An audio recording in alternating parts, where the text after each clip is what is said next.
నాయకత్వంలో ఉన్న పాత కమిటీకి వీడుకోలు పలుకుతూ కొత్త కమిటీకి ఆహ్వానం పలుకుతూ మీరు ఇంతమంది వచ్చి ఇంతసేపు వెయిట్ చేయడం అనేది చాలా గొప్ప.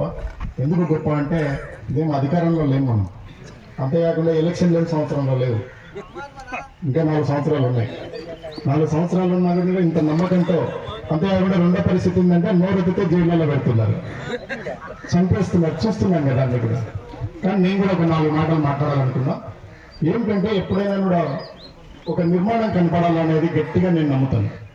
పార్టీ నిర్మాణం కనపడాలనేది. అందువల్ల ఆ నమ్మకంతో ఇప్పుడైతే జగన్మోహన్ రెడ్డి గారు అవకాశం అయితే ఇచ్చి ఉన్నారు, ఇంతమందికి కొత్త కమిటీలో మీరే చూస్తున్నారు కదా. అసలు ఎన్నిసార్లు బీమెచ్ అయితే మొదటి పేరు నుంచి చివరి పేరుతో చదవడానికి 12 నిమిషాల పైన పడుతుంది, అంతమంది ఉన్నాం ఇప్పుడు. అందువల్ల ఎక్కడైనా ఇది ఇలాగే ఉంటుంది. పార్టీని ఉపయోగించుకునే వాళ్ళు ఉంటే పార్టీకి ఉపయోగపడే వాళ్ళు ఉంటారు.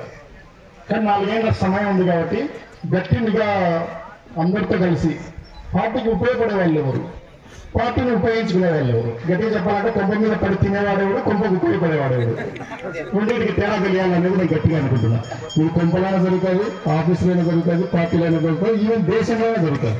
దేశద్రోహులు ఉంటారు, పక్క దేశానికి రహస్యాలు అందిస్తూ ఉంటారు, అందువల్ల ఇవన్నీ జరుగుతాయి. ఇప్పుడు ఏంటంటే చాలా సమయం ఉంది, ఇప్పుడేం ఎన్నికలు ఏం లేవు. 4 ఏళ్ళ పాటు మనం అంతా గట్టిగా ఇట్లాగా కలుస్తూ ఉంటే ఇది కూడా ఇంకొంచెం శ్రమపడి నియోజకవర్గం అంతా పెట్టచ్చు. అక్కడ పెట్టేస్తే అంత కనపడదు. కానీ మండలంలోనే ఇంతమంది 100 మంది వస్తున్నారంటే మన మీదకి అవతల పార్టీ వాడు రావడానికే భయపడతాడు. ఓ మాట మాట్లాడాలంటే కష్టం అవుతుంది, ఒక తప్పు చేయాలంటే కష్టం అవుతుంది, మనం చేయగానే మాట్లాడలేరు. అందుకేసమే మండలం వారిగా ఇవన్నీ కూడా ఏర్పాట్లు చేయాలని నేను గట్టిగా అనుకున్నాను. చాలా అవకాశం ఇచ్చారు, చాలా పెద్ద ఎత్తున ఎక్సర్సైజ్ చేస్తూ అందరి సహకారంతో ముందుకెళ్తున్నాం. ఇప్పుడైతే చాలా మంది నాకు చెప్తూ ఉన్నారు చాలా మంచిగా వచ్చింది కమిటీ. ఇంకా ఎవరైనా కూడా నేను చాలా మందిని అడుగుతుంటాను, ఇంకా ఎవరికైనా ఇవ్వాల్సి ఉంటే చెప్పండి, చూస్తాను చేస్తాను అనే మాటే మాట్లాడుతున్నాను. నేను ఎవరు కూడా పార్టీలో పనిచేయడానికి వస్తే వాళ్ళని వీళ్ళు అవసరం లేదని నేను ఎప్పుడు మాట్లాడదలుచుకున్నాను. కానీ ఒక్కటే చెప్పదలుచుకుంది ఏంటంటే, మీకు ఏ బాధంగా ఉండని, నా మీద కోపం ఉండని, నాతో మాట్లాడడానికి రండి, నాతో కొట్లాడడానికి రాకండి. నాతో కొట్లాడితే వస్తుంది మీకు? నేను మీతో మాట్లాడడానికి, మీతో కలిసి ఉండడానికి, మీతో బతకడానికి, ఇక్కడ బాగుపడడానికి, ఈ ప్రాంతాన్ని బాగుపడడానికి, ప్రజలను బాగుపడడానికి వచ్చింది. ఉద్యోగం మానుకోండి, 10 సంవత్సరాలు కష్టపడ్డా కానీ గ్రూప్ 1 ఉద్యోగం రాలే, చేయి వణికింది సంతకం పెట్టేటప్పుడు. మళ్ళీ ఆ సంతకం నాదే కాదా డౌట్ వచ్చి మళ్ళీ 2వ సంతకం పెట్టాల్సి వచ్చింది. ఎందుకంటే రాత్రి 3 కష్టపడితే కానీ ఈ దేశంలో, ఈ రాష్ట్రంలో అంత పెద్ద ఉద్యోగాలు రావు. మరి ఇంత నమ్మకంతో వచ్చి ఉంటాం.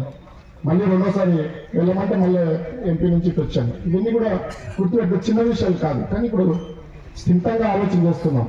నేను ఒక మాట చెప్పి ఉంటుంది, జగనన్న పాలనకి వైఎస్ఆర్ మన పార్టీ తరఫున జగనన్న పాలనకి చంద్రబాబు నాయుడు పాలనకి చెప్తే ఏమైపోయిందంటే, అన్న నువ్వు చాలా కాంట్రవర్సీ మాట్లాడినావు అని ఒక ఆయన అన్నాడు. నిజంగానే కాంట్రవర్సీ మాట్లాడినానా అని అప్పుడప్పుడు అనిపించేది నాకు.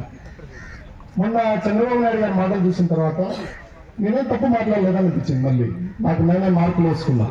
ఏంటి నేనేం మాట్లాడానంటే, కుక్కలు ఉంటాయి, పందులు ఉంటాయి, ఆవులు గేదెలు కూడా ఉంటాయి. కుక్కలు పందులు దాని పాలు ఆ కుక్క పిల్లలకి పిల్లలకే కుక్క పాలు, పందుల పిల్లలకి పందుల పాలే, అవి ఏమిటికి ఉపయోగపడవు. ఆవులని గేదెలు పెడితే ఊరంతా పెడతారు, పిల్ల జిల్లా అందరూ పెడతారు. జగనన్న పాలన ఆవు పాలు లాంటివి, అందరూ అవుతారు. పైన లేదా తెలుగుదేశం వాళ్ళకి ఎప్పుడన్నా మనం ఏమని చెప్పినామప్ప, ఆయన ఎంత గొప్పగా చెప్పినారంటే మహానుభావుడు, అసలు గూస్ బంప్స్ వస్తాయి వింటే. భారతదేశంలో ఉండే రాజకీయ నాయకులు వీలైతే ప్రపంచ నాయకులు కూడా అనుకోవాలి, నాకు ఓటు వెయ్యని వాటికి కూడా అర్హత ఉంటే పథకాలు ఇవ్వండి, ఇది నా శాసనం అని చెప్పినాడు ఆయన. మీరేం చెప్పినాడు? తెలుగుదేశం పార్టీ వాళ్ళకి తప్ప వేరే వాళ్ళకి ఇవ్వద్దు, వాళ్ళు పాములు, వాళ్ళు సర్పాలు, ఇలా చెప్పిందన్నమాట. కనీసం తెలుగుదేశం వాళ్ళకి ఇచ్చిన తర్వాత మిగతా వేరే పార్టీలకు ఇవ్వండి అని చెప్పినాడు ఆయన. మరి పందుల పాలు కుక్కల పాలు నేను అనడం తప్పే ఉంది, అవి వేరే వాటికి ఉపయోగపడతాయా? మీరు మీ కుటుంబాలు మీరు మాత్రమే బాగుపడాలా. ఇప్పుడు 8 లక్షల కోట్ల రూపాయలు జగనన్న అట్లా నొక్కి ఇట్లా పంపించినాడు. ఎవరైనా మధ్యవర్తులు ఉన్నారా? నేను ఆఫీసర్గా పనిచేసిన ఎవరైనా లంచాలుగా అడిగినారు దానిలో?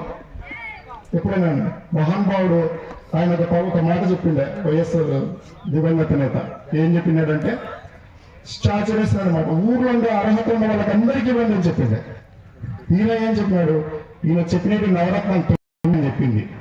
ఎన్ని ఇచ్చాడు ఆయన? 18 ఇచ్చినాడా, 27 ఇచ్చినాడా లెక్కలేదు. 138 సార్లు బటన్ నొక్కి డబ్బులు ఇచ్చినాడు. వీళ్ళేమి ఇస్తున్నారు? మహిళలకు సంబంధించి సూపర్ 6 మనం 9 చెప్పినా వీళ్ళు 6 చెప్పారు. 6 పిల్లలు ఏం ఒక్కటిన్నా వచ్చిందా? పెన్షన్ అనేది మీరు మళ్ళీ అందరూ గుర్తుపెట్టుకోండి. 1000 రూపాయలు పెంచి పెన్షన్ ఇస్తున్నారు కదా అని మీరు అనుకుంటున్నారేమో. పెన్షన్ వాళ్ళు చెప్పిన సూపర్ 6 లో భాగం కాదు. వాళ్ళు చెప్పిన సూపర్ 6 6 ఏంటంటే మళ్ళీసారి గుర్తు చేస్తున్నా, 4 కేవలం మహిళలకు సంబంధించినవి. తల్లికి వందనము, ఉచిత బస్సు, గ్యాసు, నెలకి 1500 చొప్పున చెప్పాడు. ఒక్కటినా చూసినాడా?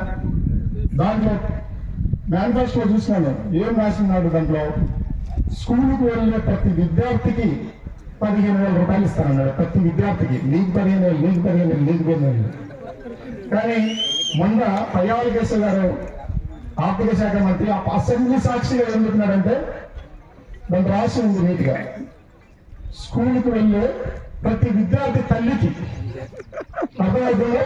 ప్రతి విద్యార్థి మళ్ళా ప్రతి ఉంది స్కూల్కి వెళ్ళేది ప్రతి విద్యార్థి తల్లికి మాత్రం ఉంది. మీరు తల్లికి పంగడం అని పెట్టినారు కానీ 100 మీద పెట్టినారు. ఇంత సులువుగా మోసం చేస్తూ ఉన్నారు. 20,000 అన్నదాత స్థితి ప్రయత్నిస్తా ఉన్నారు. 6,000 వాళ్ళు ఇచ్చేదే. 14,000 కాదని ఇచ్చారా? అది లేదు. యువతకి 20 లక్షల ఉద్యోగాలు ఇస్తారన్నారు. ఆ రోజు మీరు ఏమి ఇస్తున్నారు? ఒకవేళ ఉద్యోగాలు లేకపోతే నిరుద్యోగ గుర్తిస్తా ఉన్నారు. సిలిండర్లు ఏమి ఇచ్చినారు మీకే తెలుస్తుంది. ఉచిత బస్సు ఏం చెప్పారు? ఎక్కడి నుంచి ఎక్కడికైనా పోవచ్చు అని చెప్పారు. ఇప్పుడు ఏం చెప్తున్నారు? జిల్లా నుంచి అని చెప్తున్నారు. జిల్లాలో ఏముంటుంది? జిల్లాలో మా అనంతపురం బస్సు ఎక్కితే రాష్ట్రాలు వేరే జిల్లా, వేరే జిల్లా, ఇటు పేరూరు వేరే జిల్లా, పేరూరు సార్, ఇటు పేరూరు 60